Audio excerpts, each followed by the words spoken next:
ele se opôs à inclusão da ideologia de gênero no currículo escolar público daquele país, do Peru. E ele alegou que a ideologia de gênero busca criar gêneros que não existem. Então, posicionamentos muito fortes. Mas eu estava dizendo que, enquanto a gente escrevia o programa de hoje, a fumaça branca foi anunciada no Vaticano e nós soubemos que os cardeais tinham chegado a uma conclusão, habemos Papa. Eu tentei assistir a cobertura pela Rede Globo e eu estava na hora do almoço, fiquei enjoado e tal, porque, nossa senhora, que torcida por um Papa lacrador. E a gente teve o Robert Francis Prevost escolhido como Papa Leão XIV, o primeiro Papa americano. Como eu estava focado no programa, eu chamo aqui para comentar o perfil do novo Papa o editor-chefe do Paulo Figueiredo Show, João Gabriel. João, seja bem-vindo ao Paulo Figueiredo Show mais uma vez. Me explica aí, o que todo mundo quer saber, né? O Papa americano, primeira pergunta, foi o Trump que escolheu ou não foi? Essa é a primeira grande pergunta, né? Votou em quem? Votou no Trump ou votou na Kamala Harris? Isso aí ainda não se sabe não, viu? Eu acho que votou na Kamala Harris. Esse Papa é lacrador ou não é lacrador? Vai ser um Papa João Paulo II o retorno ou vai ser um Papa Francisco II? Nenhum dos dois para as duas perguntas que você fez. Eu acho até que se a gente fosse botar no espectro, votou na Kamala Harris ou votou no Trump, dava uma dúvida boa aí, talvez ele até tivesse votado no Trump, viu? Como você falou, mesmo? né, o primeiro... Sim. Vou explicar logo mais a razão. Inclusive, me surpreendeu à medida que eu fui apurando as informações que saíam lá do Vaticano. Mas você falou, né, o primeiro Papa nascido nos Estados Unidos, ele de Chicago, aí, do estado por muito tempo representado pelo Barack Obama, está aí completando seus 70 anos, nasceu em 55, sacerdote desde 1982, atuou por muito tempo no Peru. E uma notícia boa, ou a primeira das notícias boas, é que ele é agostiniano. Isso talvez traga alguma alegria a mim e a você, né? É uma pessoa que segue os ensinamentos teológicos de Santo Agostinho de Hipona. Então, a partir de 2014, ele foi nomeado pelo Papa Francisco como bispo de Chiclayo, lá no Peru, e já tinha uma experiência administrativa pastoral muito grande, muitos anos de ministério, até que em 2023 ele foi nomeado prefeito do Dicastério dos Bispos, que é o órgão responsável por assessorar o Papa na escolha dos bispos no mundo inteiro, ou seja, é uma pessoa que já ocupava uma das posições mais influentes na Igreja Católica, de todas. E em setembro de 2023, ele foi criado cardeal pelo Papa Francisco, e menos de 2 anos como cardeal, hoje, 8 de maio, é escolhido como o novo Papa. E aí a gente começa a traçar um perfil sobre ele, né? Quem é o Papa Leão XIV? Ele, aparentemente, é alguém amplamente descrito como tendo um perfil mais moderado dentro da igreja. Então, se perguntou, ele é João Paulo ou ele é Francisco? Ele é Bento XVI ou ele é Francisco? Ele não é nenhum dos dois ou nenhum dos três. É uma coisa que está muito ali no meio, né? A trajetória dele indica que ele tem a capacidade de transitar em setores diferentes da igreja, ele tem uma grande, ou melhor, tinha uma grande proximidade com o Papa Francisco, e em algum grau ele indica uma continuidade com a linha pastoral do Papa anterior. Por exemplo, ele mesmo elogiou, falou bem da, abre aspas, autenticidade evangélica do Francisco, e é visto realmente como uma escolha de continuidade do outro pontificado. Então, não é, ao mesmo tempo, alguém que vai trazer uma volta gigantesca da Igreja Católica em relação ao conservadorismo, mas, como nós vamos ver a partir das pautas que ele já defendeu, também não é uma pessoa extremamente progressista.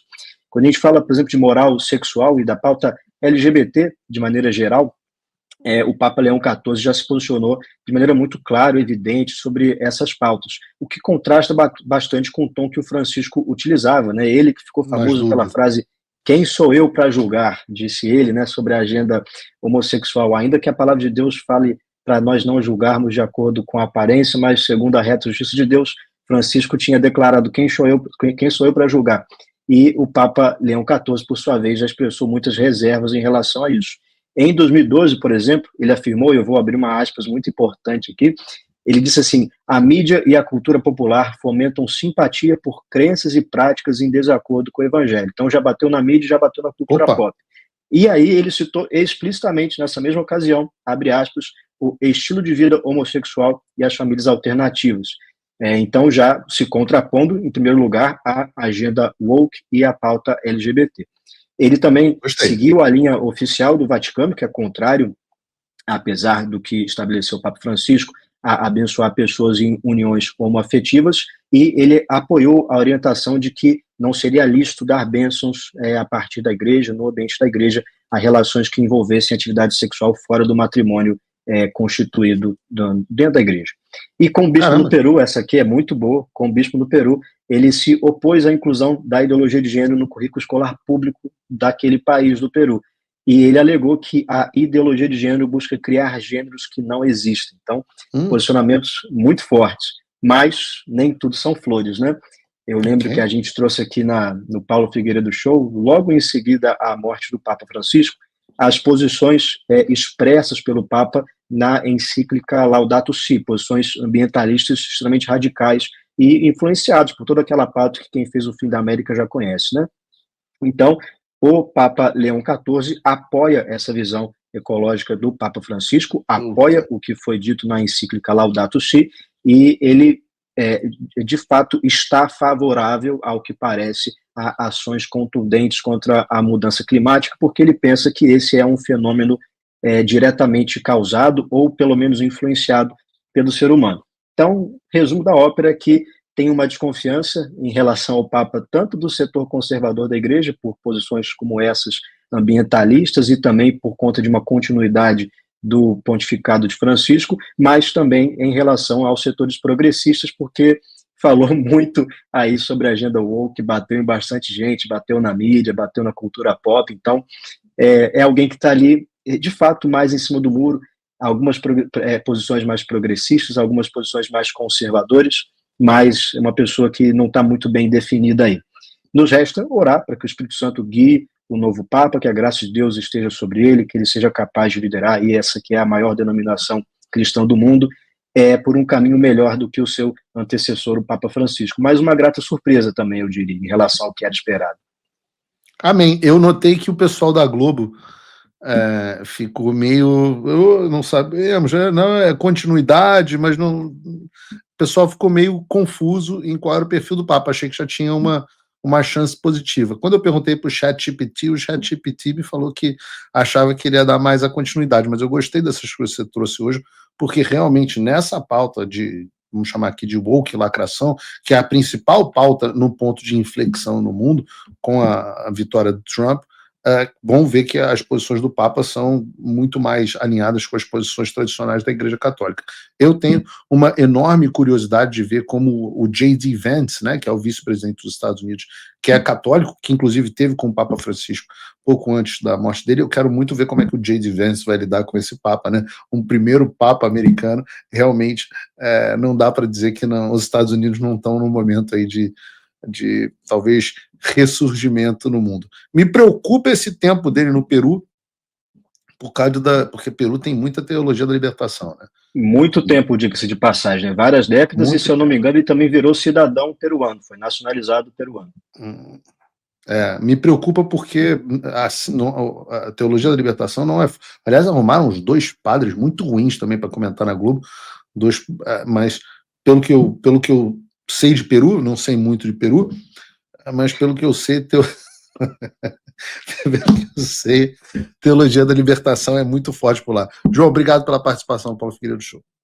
Eu que agradeço. Boa tarde a todo mundo aí. O Trump voltou. Isso já deve ter tirado um peso das suas costas. Mas e o Brasil? O nosso país continua atolado, e achar que só a vitória do Trump vai resolver tudo é ilusão. Nada vai mudar sozinho.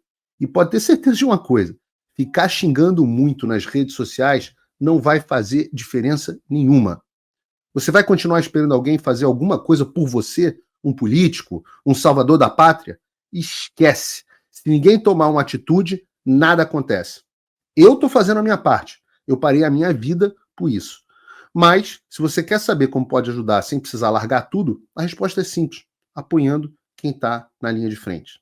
Sem esse apoio, sem essa linha de suprimento, esse trabalho morre. Sem estrutura, ninguém avança.